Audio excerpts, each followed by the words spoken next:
तो नमस्ते दोस्तों, मेरा नाम है सुमन। प्लैनेट हिस्ट्री पर आप सभी लोगों का एक बार फिर से स्वागत है। Class 12 chapter 4 part 5 last part है ये इस क्लास 12 की चैप्टर 4 का। चैप्टर का नाम है थिंकर्स बिलीव्स इन बिल्डिंग्स। पहले के पार्ट्स आपने अगर नहीं देखे हैं और डायरेक्ट सर्च करके यूट्यूब पे आप इस पार्ट पर पहुंचते हैं, पहले 4 पार्ट देख लीजिएगा।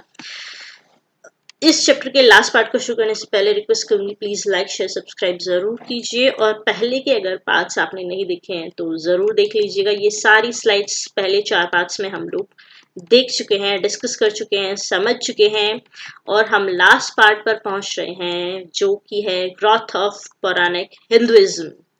ओके, तो there were two important traditions that developed within पौराणिक हिंदुइज्म।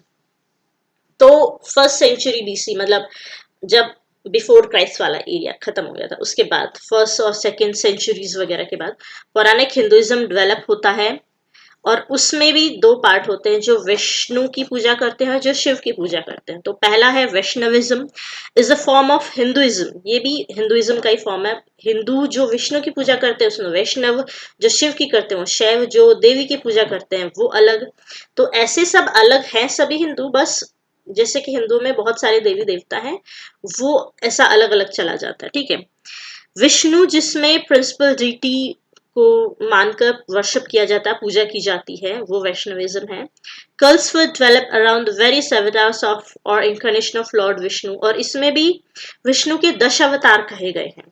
तो इन 10 अवतारों के अकॉर्डिंग भी जो जैसे एक अगर कृष्ण है, बुद्ध को भी बाद में विष्णु का अवतार बोला गया।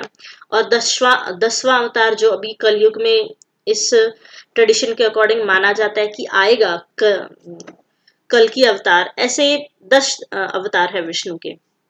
तो ये भी अलग अलग कल्ट उसके अकॉर्डिंग भी डेवलप हो गए थे कि जो इन 10 अवतारों में से भी किसी एक को मानते हैं। Avatars were forms that the deity were believed to have assumed in order to save the world whenever the world was threatened by evil forces. Different avatars were popular in different parts of the country. अलग अलग country के अलग अलग part में अलग अलग जो अवतार थे, 10 अवतार में से वो पॉपुलर थे।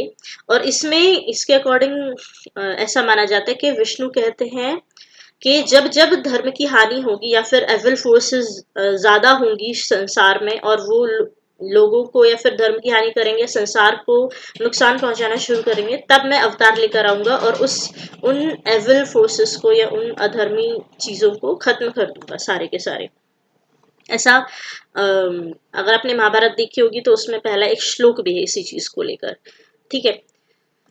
तो जैसे राम भी उन्हीं के अवतार कहे गए हैं, विष्णु भी, और उससे पहले वराह अवतार और बोर अवतार of Vishnu rescuing the earth goddess, ये भी एक कहानी है जिसमें वराह अवतार विष्णु लेते हैं और पृथ्वी जो है, धरती माँ, अपना जो अर्थ है उसको बचाते हैं।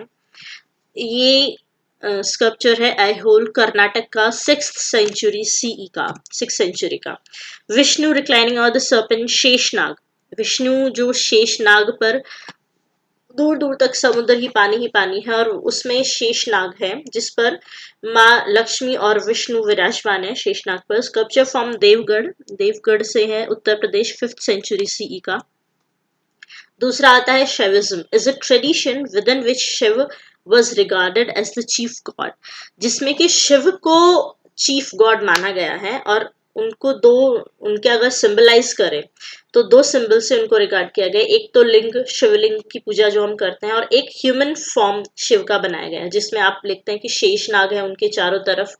ठीक है। और एक तरफ गंगा प्रवाहित होती है, एक तरफ चांद है, ऐसा चंद्रमा है, वो human form. Some of these deities were represented in sculptures, कुछ इन देवी देवताओं को स्कल्पचर्स के थ्रू रिप्रेजेंट भी किया गया है, जैसे ये अलग है, बनाए गए हैं। To understand the meaning of these sculptures, और इन चीजों को समझने के लिए historians have to be familiar with the Puranas. ज्यादातर ये कहानियां पुराणों में वर्णित है इन चीजों की, तो हिस्टोरियंस को पहले अपने पुराण पढ़ने हुए थे। An image of Durga, Mahabalipuram, Tamil Nadu, 6th century CE, 6th century CE का तमिलनाडु महाबलीपुरम में है, दुर्गा की इमेज है। Puranas contain stories about gods and goddesses, पुराणों जो हैं बहुत अलग अलग पुराण है, विष्णु पुराण, शिव पुराण, और ऐसी बहुत सारे पुराण हैं, उनमें अलग अलग गॉड और गॉडेसेस की स्टोरीज हैं। They were written in simple Sanskrit, simple Sanskrit में इन्हें लिखा गया है। ये भी याद रखना कि कौन सी चीज किस लैंग्वेज में लिखी गई है, ये मैच करने के लिए भी आता है।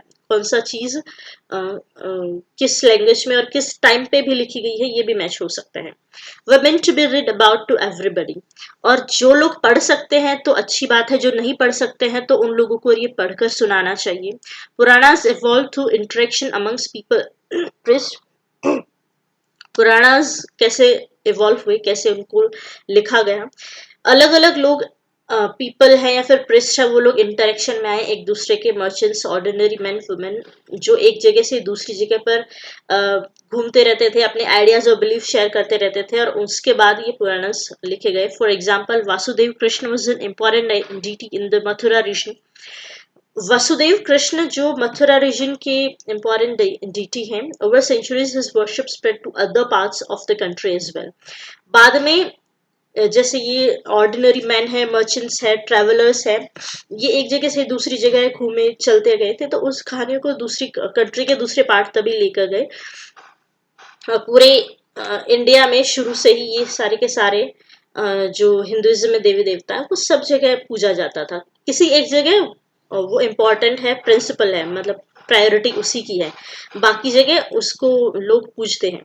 ठीक है, तो वैसे अगर हमको एक चीज इससे याद आई, अगर हमको लोग बोलते हैं ना कि भाई इंडिया को इंग्लिश जब एजुकेशन लाई थी तो उसको सपोर्ट करने के लिए कि लोग इंग्लिश एजुकेशन को सपोर्ट करें, वैसे इंग्लिश एजुकेशन मैं कॉलोनी अपने एक मतलब से ही यहाँ पर लाई थी कि यहाँ की एजुकेशन को खत्म करो, अपनी एजुकेशन कर शुरू करो, हम जो चाहेंगे वो लोग सिर्फ वही पढ़ेंगे, वही समझेंगे, हम जो बताएंगे वही करेंगे, उसके बाद वो हमारे गुलाम आसानी से बन जाएंगे, अदरवाइज रिवोल्ट करते ही रहेंगे। तो ऐसे करके इंग्लिश आई, और उस इंग्लिश को लोग एक्सेप्ट करना शुरू कर दे कि भाई इंग्लिश पढ़ना बहुत जरूरी है। उसके लिए अलग अलग बहाने ढूंढते और निकालते चले गए। उसमें से एक बहाना था कि इंग्लिश ही है ऐसी लैंग्वेज जो पूरे इंडिया को यूनाइट कर सकती है। अब ये बताओ, आज के टाइम पर भी कितने ऐसे लोग हैं जो इंग्लिश में कम्युनिकेट कर सकते हैं, मतलब फ्लुएंटली इंग्लिश में बोल सकते हैं, बातचीत कर सकते हैं। अपने आसपास देखिए, मैं अगर अपनी बात करूं तो मुझे आस पड़ोस में अपने पूरे उसमें सिर्फ हिंदी में ही मैं सबसे अच्छे से कम्युनिकेट कर सकती हूँ। इंग्लिश में अगर मैं बात करना चाहूँ तो लोग थोड़ी देर बात करने के बाद भाग जाएंगे कि भाई हमको मजा नहीं आ रहा, हमको बात नहीं करना है इससे। ठीक है, सेम ऐसा होता है कि जो चीज आपको कनेक्ट नहीं कर सकते उसको बहाना आप ढूंढ रहे हैं कि भाई इंग्लिश ने ही इंडिया को कनेक्ट किया है, जबकि आपको अगर ध्यान हो एक चीज को नोटिस करना कि कई सारे ऐसे बहुत पुराने गेम हैं, जैसे सात पत्थर, हम उसको सतोलिया बोलते हैं, उसको ऐसे बॉल से मारते हैं, पत्थर गिर जाते हैं, या फिर ऐसे 7 बॉक्स बनाए जाते हैं जिसमें लंगड़ी टांग करके ऐसे खेलते हैं। बहुत सारे ऐसे गेम्स हैं, या फिर सांप और सीढ़ी है, या चेस है, बहुत सारे ऐसे गेम हैं जो अलग अलग जगह पर अलग अलग नाम से उन्हें खेला जाता है, लेकिन बच्चा बच्चा भी उनको खेलता है। ये मतलब ये तो सिर्फ पढ़ी लिखी चीजों की पुराना वगैरह, ये तो इनकी बात है, जो चीजों बच्चों तक जानते हैं पूरे इंडिया में कैसे पहुंची होंगी? क्या कम्युनिकेशन नहीं था? क्या एकता नहीं थी? इंडिया की खासियत है डाइवर्सिटी में मतलब डाइवर्सिटी होने के बाद भी यूनिटी, ये अंग्रेजों से भी बहुत पहले से थी, बल्कि अंग्रेजों ने तो तोड़ना शुरू कर दिया था कास्ट के नाम पर कि भाई ये तो फलानी कास्ट है, ये ढिमका कास्ट है, आपस में समाज टूटता रहे, तो टुकड़े टुकड़े होता रहे, मतलब आपस में तोड़ दो लोगों को फिर हम राज कर पाएंगे। ये तो तोड़ना समाज को, ये तो अंग्रेजों के आने के बाद शुरू हुआ था। तो ये मत सोचना कभी भी कि इंग्लिश के आने के बाद हम एक हुए हैं।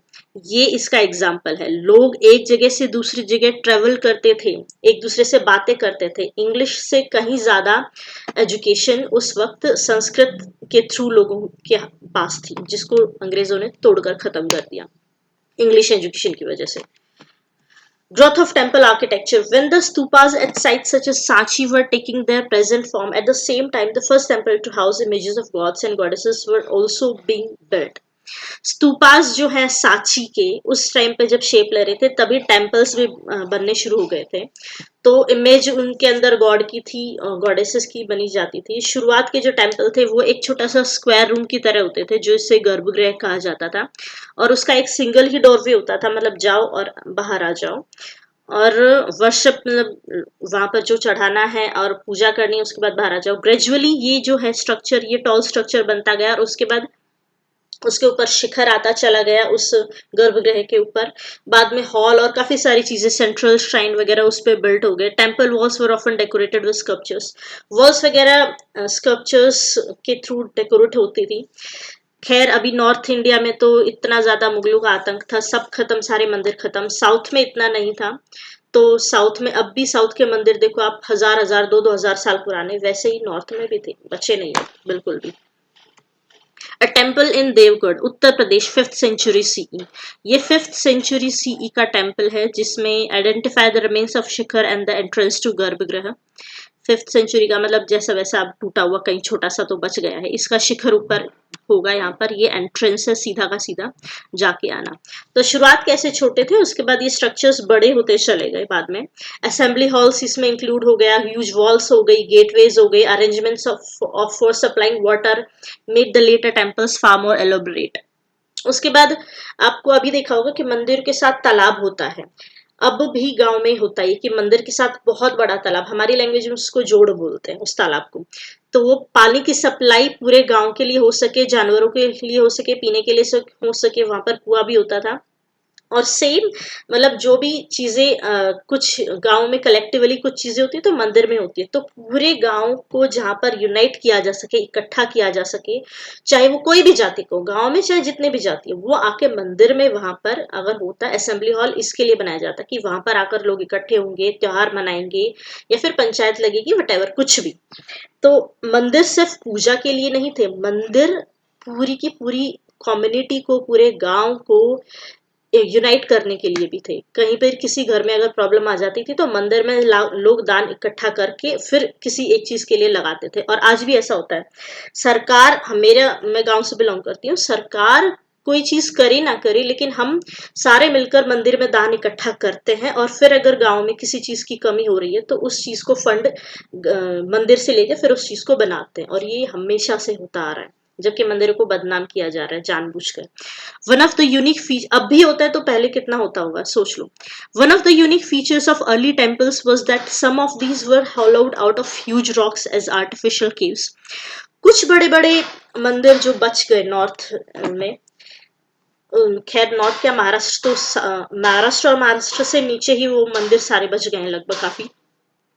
तो वो आर्टिफिशियल, कुछ तो इतने स्पेशल थे कि आर्टिफिशियल केव्स या बड़े बड़े रॉक्स में बनाए गए थे, जिसमें से एक है अमेजिंग एग्जाम्पल, पूरा का पूरा मंदिर एक बहुत बड़ी केव है, उसको काट काट कर बनाया गया, मतलब यानी केव पूरा का पूरा, यानी कि एक बहुत बड़ा पत्थर है, उस एक ही पत्थर को काट छाट कर जैसे जैसे करके तराश तराश के इतना बड़ा मंदिर बनाया। वो है कैलाशनाथ टेम्पल, एलोरा, महाराष्ट्र का। ये इस आपके एनसीईआरटी में एक छोटा सा पार्ट है पीछे का, बहुत बड़ा। ये कैलाशनाथ टेम्पल, एलोरा, महाराष्ट्र में। एलोरा जो केव्स हैं, वहां पर काफी सारे गुफाएं हैं, ऐसे पहाड़ हैं इस तरीके के, उसमें से एक पर गुफा को काट छाट कर ऐसे, या फिर एक पहाड़ को काट छाट कर ये कैलाशनाथ टेम्पल बनाया था। शिवजी यहाँ के प्रिंसिपल डाइटी है। This entire structure is carved out of a single piece of rock. ये आपका जो एनसीईआरटी में जो ये फोटो है ना, इतना सा, ये सिर्फ यहाँ पीछे पीछे का इतने से का, ये पूरा मंदिर इतना है, ये पूरी की पूरा एक गुफा है, पत्थर है, इसी को धीरे धीरे काट काट कर पूरा का पूरा मंदिर निकाल दिया। देखो ऐसे, इनमें ये क्लियर नहीं है फोटो, इसके स्कल्पचर्स, इनकी ये चीजें भी, बारीकियां भी इसमें क्लियर नहीं है, इसमें भी नहीं, ये मैंने सिर्फ आपको पूरा व्यू दिखाने के लिए। आप नेट पे गूगल पे सर्च करना या फिर यूट्यूब पे वीडियोस के लिए सर्च करना, कितना सुंदर है ये। अब ये चीजें वर्ल्ड हेरिटेज साइट में ही है, हो सकती है। इंडिया में ऐसी चीजें भरी पड़ी है सीरियसली, बहुत सारी। अब इसको सर्च करना, ये कौन से राजा ने कब बनवाया था, कैसे बनवाया था, ये थोड़ा देखना, मजा आएगा। गूगल पे या यूट्यूब पे सर्च करना इसको। Problems faced by the European scholars while studying the sculptures. अब ये जो स्कल्पचर्स हैं या फिर मंदिर हैं या उन पर इमेजेस बनी हुए, इसको शुरुआत में यूरोपियन स्कॉलर्स को समझने में प्रॉब्लम क्या क्या आई होगी, या फिर मुझे लगता है कि जानबूझकर उन लोगों ने फैलाया था कि ये देश मतलब अपने ही ट्रेडिशन से लोग नफरत करने लगे, अपने कल्चर से नफरत करने लगे, तभी हमारी दास्तां को हमारी हमको अपनाएंगे और हमें अपना स्वामी मानना शुरू कर देंगे। Firstly, the European scholars were not familiar with the local tradition and beliefs.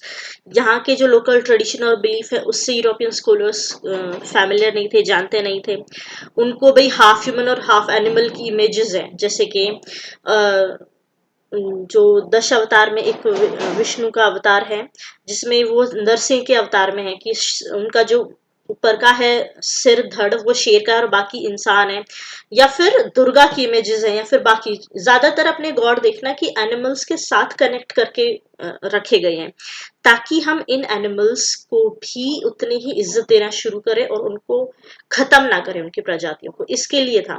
ठीक है, तो लोग इन वो सोचते थे कि ये कैसा जानवरों को और पेड़ों की पूजा करता है, कैसा देश है, उनको डर गए थे कि बहुत ही भयानक है, यहाँ पे तो तांत्रिक पूजाएं होती हैं, ऐसा फलाना डिमका पता नहीं क्या क्या। They considered the Indian sculptures inferior to that of European sculpture from Greek.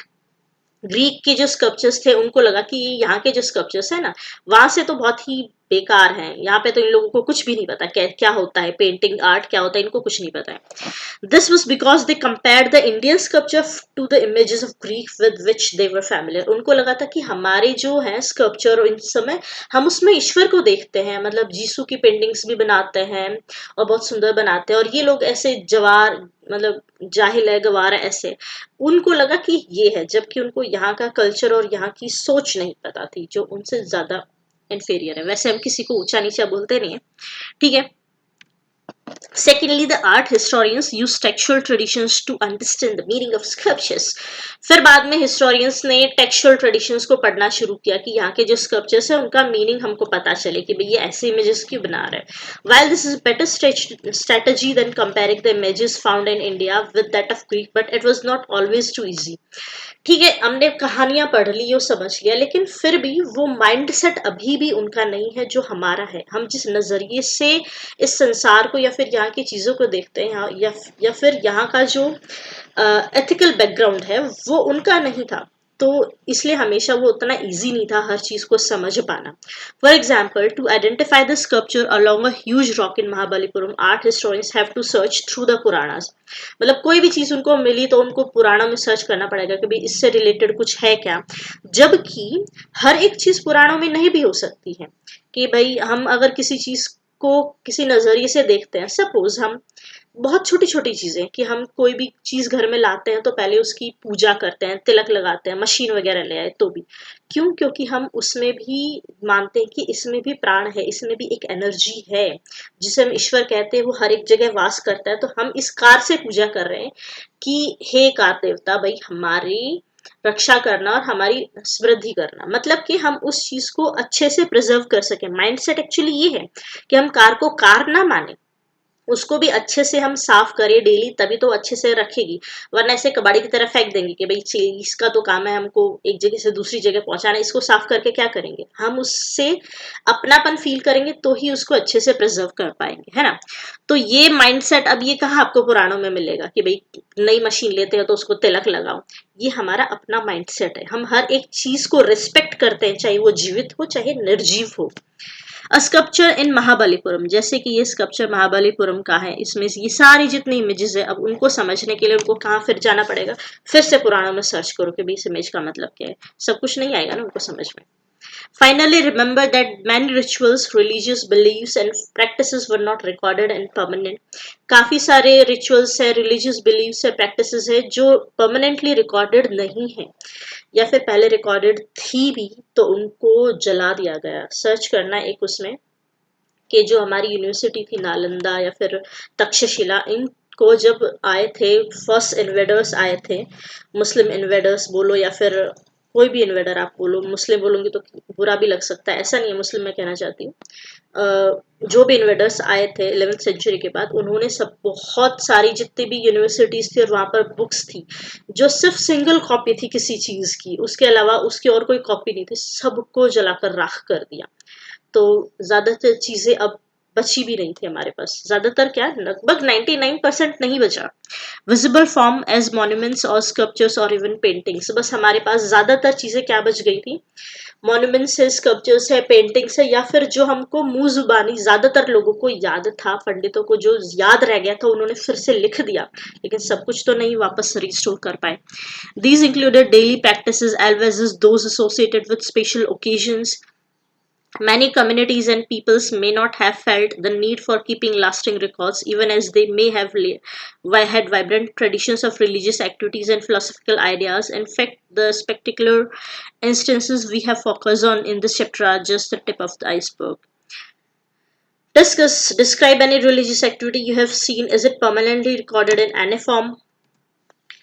ये लास्ट है मेजर रिलीजियस डेवलपमेंट्स टाइमलाइन है। 1500 से 1000 बीसीई अर्ली वैदिक ट्रेडिशन है, 1000 से 500 लेटर वैदिक ट्रेडिशन है। वैसे इसको भी जानबूझकर ही अलग अलग कहा गया कि ये वैदिक है और ये फिर उपनिषदिक है, ये ट्रेडिशन फिर ये दूसरा ट्रेडिशन है। ये सब कुछ एक ही है, सब कुछ कनेक्टेड है। इनकी अगर आप बेसिक जो इनमें चीजें है ना, या फिर एथिकल वैल्यूज जो बेसिक है वो सब की सेम है, सिर्फ ऊपरी तौर पर कहानियां ही कुछ अलग हो चुकी हैं, या फिर वैदिक चीजों का जो वेद हम जो समझाना चाहते हैं बाद में उनको कहानियों के माध्यम से समझाना शुरू कर दिया था। तो ऐसा कुछ अलग कुछ भी नहीं है, सब कुछ एक ही है।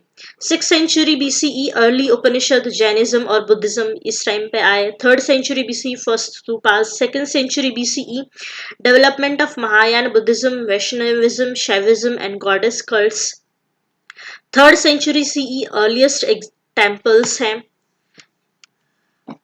ये फिर landmarks and discovery and preservation of early monuments and sculptures. अब इसमें क्या है ना, ये टाइम पे ये चीज हुई थी, ऐसा इतना चीज नहीं पूछा जाएगी। पूछा क्या जा सकता है कि किसने क्या लिखा था या फिर क्या डिस्कवर किया था। एग्जाम्पल जैसे है राजेंद्र लाल मित्र पब्लिशर्स बोध गया द हेरिटेज ऑफ शाक्यमुनि। ठीक है, तो ये पूरा का पूरा मैं पढ़ूंगी नहीं, स्क्रीनशॉट ले लो या फिर बाद में नोट्स में देख लेना इसको। 20th सेंचुरी की टाइमलाइन है। 1914 John Marshall and Alfred Foucher publish monuments of Sanchi. 1923 में John Marshall publishes conservation manual. फिर ये आजादी के बाद का 1955 prime minister Jawaharlal Nehru lays the foundation stone of national museum in New Delhi. देखना नेशनल म्यूजियम जिसने नहीं देखा। 1989 में Sanchi declares the world heritage site. Okay, तो ये चैप्टर 4th चैप्टर यहाँ पर खत्म हो जाता है। इसके बाद 5th चैप्टर शुरू करेंगे हम। तो इस चैप्टर में आपको कैसा लगा, या फिर मैं एक्स्ट्रा जो आप लोगों को इन्फॉर्मेशन बीच बीच में दे देती हूँ उस पर भी आप कमेंट कर सकते हैं, आपको क्या लगता है उस चीज़ के बारे में। तो इसमें कुछ नहीं समझ में आता तो कमेंट बॉक्स में लिखिए। कैसी लगती है वीडियोस वो भी मुझे ज़रूर बताइएगा कमेंट बॉक्स में, और लाइक कीजिए, शेयर कीजिए, सब्सक्राइब कीजिए मेरे चैनल को। आज के लिए इतना ही, बाय बाय। फिर मिलते हैं नेक्स्ट पार्ट में चैप्टर 5 में। टाटा।